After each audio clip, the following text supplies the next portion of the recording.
Hello friends, आज हम भारत में मानसून के बारे में जानेंगे। स्टार्ट करते हैं आज का डिस्कशन। भारतीय मानसून की उत्पत्ति एक जटिल और बहुआयामी प्रक्रिया है जो विभिन्न भौगोलिक, समुद्र वैज्ञानिक और वायुमंडलीय कारकों पर निर्भर करती है। भारतीय मानसून मुख्यतः दो प्रकार के होते हैं। कौन कौन से होते हैं? पहला होता है दक्षिण पश्चिम मानसून, इसे ग्रीष्मकालीन मानसून भी कहते हैं। और दूसरा होता है उत्तर पूर्व मानसून, इसे शीतकालीन मानसून भी कहते हैं। अब हम देखेंगे दक्षिण पश्चिम मानसून, जिसे ग्रीष्मकालीन मानसून कहते हैं। तो सबसे पहले इसके अंतर्गत सूर्य की स्थिति और तापमान आता है। भारतीय मानसून की उत्पत्ति का प्रमुख कारण सूर्य की स्थिति है।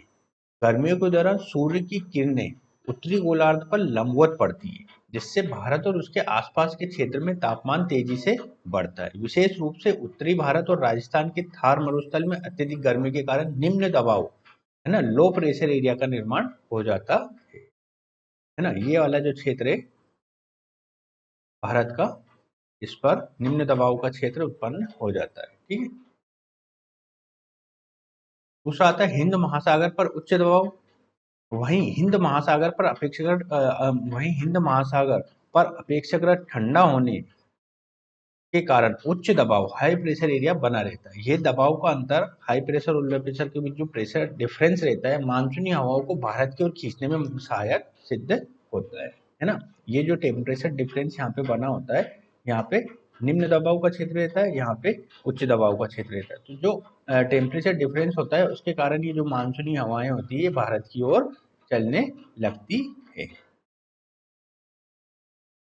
तीसरा आता है मानसूनी हवाएं। जब गर्म और ठंडी हवा के बीच अंतर दक्षिण पश्चिम से हवाओं को भारत की ओर खींचता है, जिसे हम दक्षिण पश्चिम मानसून कहते हैं। यह हवाएं नमी से भरी होती है और भारतीय प्रायद्वीप के तटों से टकराने पर भारी वर्षा का कारण बनती है। यह हवाएं आमतौर पर जून से सितंबर के बीच सक्रिय होती है और पूरे भारत में ये वर्षा करती है। इसे हम मानसूनी हवाएं भी, मतलब इसे हम क्या बोलते हैं, जो मानसून आता है जब जुलाई के अंत में, जब केरल के तटों से टकराता है, तो भारत में व्यापक स्तर पर बारिश होती है।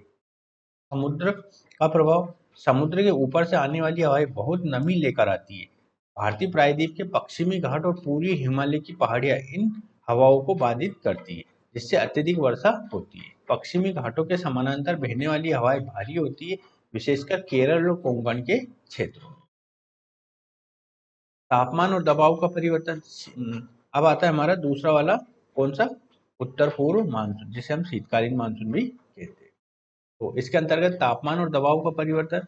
शीतकालीन मानसून के समय जब सूर्य दक्षिणी गोलार्ध पर होता है, तो उत्तरी भारत का तापमान कम हो जाता है और वहां उच्च दबाव का क्षेत्र बन जाता है।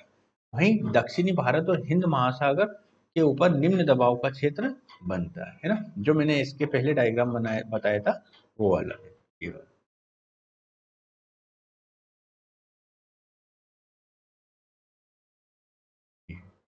इधर वाला नॉर्थ।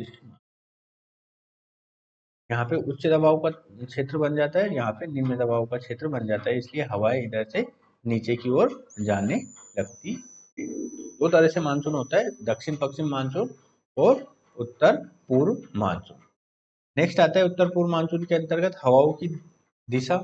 इस समय हवाएं उत्तर पूर्व से दक्षिण पश्चिम की ओर बहती है, इसलिए इसे उत्तर पूर्व मानसून कहा जाता है। यह मानसून दक्षिणी भारत, विशेषकर तमिलनाडु और आंध्र प्रदेश के क्षेत्रों में वर्षा लाता है।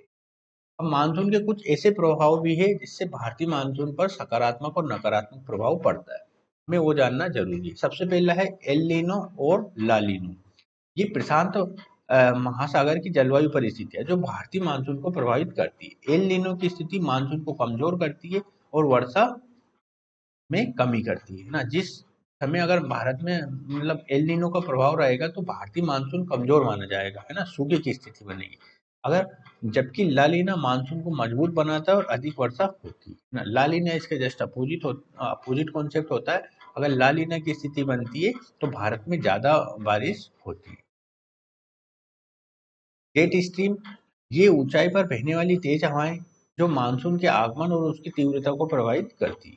भूमध्य रेखा के पास स्थित उच्च दबाव और निम्न दबाव क्षेत्र, ये भी भारत के मानसून को प्रभावित करते हैं। भूमध्य रेखा के पास बने उच्च और निम्न दबाव क्षेत्र भी मानसूनी हवाओं को प्रभावित करते हैं, जो मानसून के पैटर्न को बदल सकते हैं। निष्कर्ष क्या लिख सकते हैं? भारतीय मानसून की उत्पत्ति कई कारकों पर निर्भर आधारित होती है, जिसमें पृथ्वी का तापमान, समुद्री सतह का तापमान, वायुमंडलीय दबाव का अंतर और हवाओं की दिशा मुख्य भूमिका निभाती है। मानसून भारत के कृषि, पर्यावरण और आर्थिक प्रणालियों के अत्यंत महत्वपूर्ण है, क्योंकि यह देश की अधिकांश जल आपूर्ति का मुख्य स्रोत होती है। ठीक है, आज के वीडियो हम यही समाप्त करेंगे। अगले वाले वीडियो में हम समुद्र विज्ञान के बारे में स्टार्ट करेंगे, है ना। ओशनियोग्राफी के बारे में स्टार्ट करेंगे। समुद्र विज्ञान समुद्र विज्ञान के बारे में स्टार्ट करने वाले, ओशनियोग्राफी के बारे में। तब तक के लिए